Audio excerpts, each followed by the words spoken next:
Inquisitor, meet Hawke, the champion of Kirkwall. Though I don't use that title much anymore.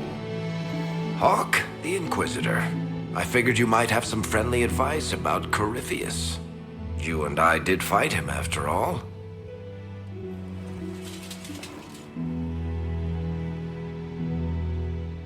This view reminds me of my home in Kirkwall. I had a balcony that overlooked the whole city. I loved it at first. But after a while, all I could see were the people out there depending on me. You're lucky it was just a single city. I've got half of Thetis. You're doing everything you can to protect them. Does it ever get any easier? I'll let you know. I don't envy you, Inquisitor. But I may be able to help you. Varric said that you fought Corypheus before. Fought and killed. The Grey Wardens were holding him, and he somehow used his connection to the Darkspawn to influence them. Corypheus got into their heads, messed with their minds, turned them against each other.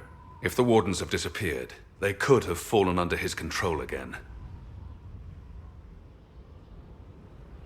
If that's what happened to the Wardens, do you think we can free them? It's possible. But we need to know more first. I've got a friend in the Wardens. He was investigating something unrelated for me. His name is Loghain. The last time we spoke, he was worried about corruption in the Warden ranks. Since then, nothing. Corypheus would certainly qualify as corruption in the ranks. Did your friend disappear with them? No. He told me he'd be hiding in an old smuggler's cave near Crestwood. If you didn't know about Corypheus, what were you doing with the Wardens? The Templars in Kirkwall were using a strange form of lyrium. It was red. I'd hoped the Wardens could tell me more about it. We've encountered red lyrium.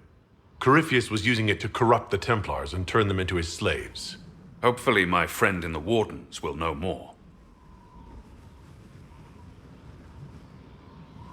If Corypheus has corrupted the Wardens, it may be too late to save them. I understand. I'll do whatever's necessary to stop him. Corypheus is my responsibility. I thought I'd killed him before. This time, I'll make sure of it. Inquisitor.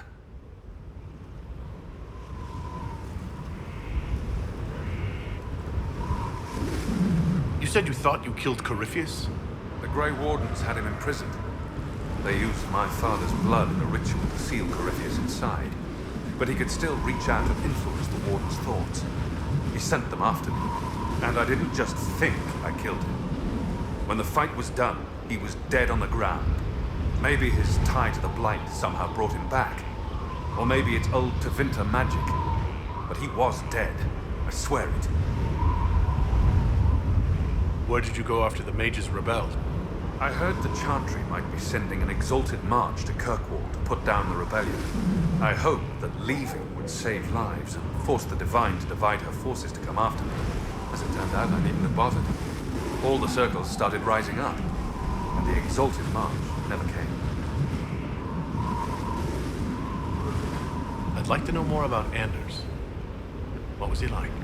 I don't know if there ever was just Anders. He was crazy.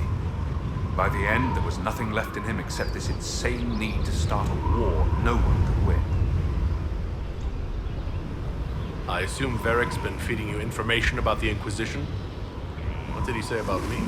Only good things, I promise. I was a little surprised, actually.